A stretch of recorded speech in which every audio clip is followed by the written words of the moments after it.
Universität Berlin. Er wird vortragen zum Thema die absolute Idee als Methode. Andreas Anton, kommst du yöntem olarak sağlık idee? Ja, vielen Dank. Das Schlusskapitel der Wissenschaft der Logik über die absolute Idee als dialektische Methode hat in der Diskussion und Forschung vergleichsweise wenig Aufmerksamkeit gefunden.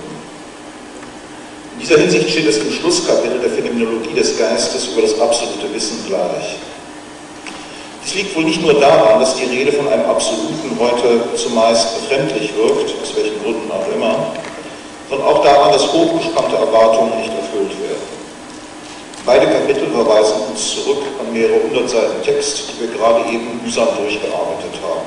Das absolute Wissen ist die Erinnerung an sein Werden in der Phänomenologie, die absolute Idee, die Form der Selbstexplikation des Begriffs in der Logik. Für die absolute Idee als Methode kommt hinzu, dass Hegels Begriff der Methode mit unseren Vorstellungen über Methode auf den ersten Blick wenig zu tun hat. Sie ist nicht Mittel des Erkennens, sondern fällt, wie Hegel sagt, mit der Sache selbst zusammen. Im Folgenden möchte ich auf einige mir als zentral erscheinende Schwierigkeiten des Hegelschen Methodenverständnisses in der Logik eingehen. Ich beginne mit einigen vorläufigen Anmerkungen zur Stellung der absoluten Methode innerhalb des Hegelschen Systems. Dann zweitens Hegels Verständnis von Methode und System im Rückgang auf Kants Auffassung hierzu zu erläutern. Viel stärker als Kant und im Unterschied zu den meisten anderen Zeitgenossen nimmt Hegel ernst, dass eine in sich systematische Vernunft auch ihre Historizität einschließen muss.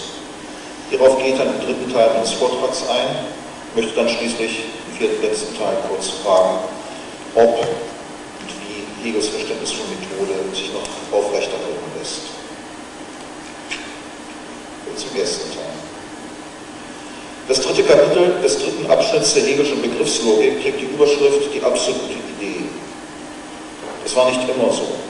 In der Nürnberger subjektiven Logik von 1809-10, einem Gymnasialkurs für die Oberklasse, hatte Hegel seinen Schülern im Paragraphen 109 stattdessen Folgendes diktiert.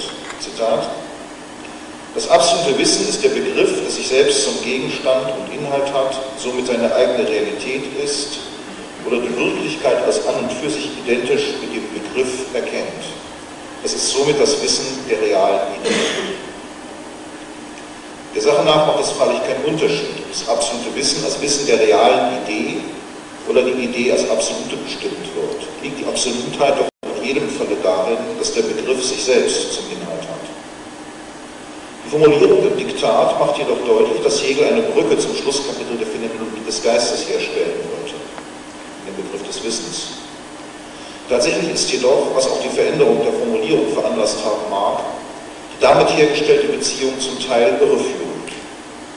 Das absolute Wissen in der Phänomenologie bezeichnet den Standpunkt der Wissenschaft, nicht die entfaltete Wissenschaft selbst, die als Selbsterfassung des Begriffs zunächst die Wissenschaft der Logik ist. Absolutes Wissen und absolute Ideen blicken auf anderes zurück. Das absolute Wissen in der Phänomenologie ist Erinnerung, Anamnesis der Reihe der Gestalten des Bewusstseins, aus denen es hervorgegangen ist.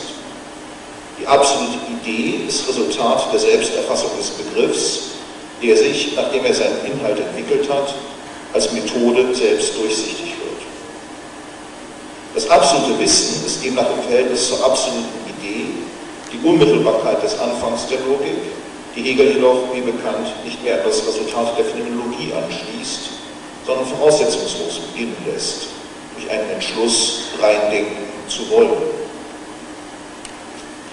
Hat das absolute Wissen seine Voraussetzungen in der Geschichte der Gestalten des Bewusstseins, so hat die absolute Idee in diesem Sinne keine andere Voraussetzung jenseits der Logik selbst, deren Selbstexplikation sie ist. Als Methode ist sie nichts anderes als der Gang der Logik selbst, denn sie ist, Zitat, von ihrem Gegenstand und Inhalte nichts Unterschiedenes, sondern es sei die Dialektik, die er, also der Inhalt, an ihm selbst hat, welche ihn fortbewegt. Der Gang dieser Methode sei, so resümiert Hegel, der Gang der Sache selbst. Hegel zieht die geläufige Differenz von Methode und Inhalt ein, weil für ihn der Begriff die wahre Wirklichkeit ist, der mit hinten keiner Differenz zum Gegenstand steht. Das geläufige Verständnis von Methode Dass dieser ein Instrument sei, um die Wahrheit zu erforschen, wird von Hegel ausdrücklich zurückgewiesen. Dies sei ein bloß suchendes Erkennen, wie er sagt. Die absolute Methode, die er ausdrücklich als dialektisch charakterisiert, vermittelt dagegen nicht Subjekt und Objekt, sondern ist das Wissen ihrer Identität als an und für sich Sein des Begriffs. In Hegels Worten, zitiere, im wahrhaften Erkennen ist die Methode das an und für sich Bestimmtsein des Begriffs, der die Mitte nur darum ist, weil er ebenso sehr die Bedeutung des Objektiven hat, das im Schlusssatz in seiner Identität mit dem subjektiven Begriff gesetzt ist. Macht man sich diese Bestimmung der absoluten oder dialektischen Methode klar, so ist leicht einzusehen, weshalb alles Reden über diese Methode so vage und unbefriedigend geblieben ist. Die Methode verweist bei Hegel immer wieder auf die Sache selbst zurück, welche Sache das auch immer sei. Die Sache ist zwar zunächst die der Logik selbst, aber nicht ausschließlich, denn wie Hegel schreibt, die Methode ist, zitiere, die einzige und absolute Kraft der Vernunft, nicht nur, sondern auch ihr höchster und einziger Trieb, durch sich selbst in allem sich selbst zu finden und zu erkennen. Dieser Trieb verweist also auf die realphilosophischen Daseinsweisen der Idee, Natur und Geist, und bekanntlich entschließt sich ja die Idee am Schluss der Logik, sich in die Äußerlichkeit der Natur zu entlassen. Am Ende des Durchgangs durch die Realwissenschaften der Natur und des Geistes wird dann, so die Formulierung der Enzyklopädie der philosophischen Wissenschaften im Grundrisse, das Logische wieder erreicht. Aber, zitiere, mit der Bedeutung, dass es die im konkreten Inhalte als in seiner Wirklichkeit bewährte Allgemeinheit ist. Diese Bewährung bestätigt, dass die absolute Idee ihrer absolut sicher und in sich ruhend ist, wenn sie sich in die Äußerlichkeit entlässt. Ein suchendes Erkennen ist auch der Weg der sich entäußernden und wieder zu sich zurückkehrenden logischen Idee nicht. Die Natur und Geist sind keine zur Idee hinzukommenden Realitäten, sondern die Daseinsweisen der Idee selbst. Wie überlässt sich dieses Verständnis der Methode rechtfertigen? Hatte der junge Marx nicht recht, als er schrieb, Hegel entwickle sein Denken nicht aus dem Gegenstand, sondern im Gegenstand nach allem mit sich fertig und in der abstrakten Sphäre der Logik mit sich fertig gewordenen Denken? Hieran ist wenigstens so viel richtig, dass Hegel in der Tat das reine Denken als Sichtdenken des Denkens in der Logik zum Abschluss bringt. Dies ist aber nur deshalb möglich, weil Hegel von der Annahme ausgeht, dass die Vernunft in sich selbst systematisch ist.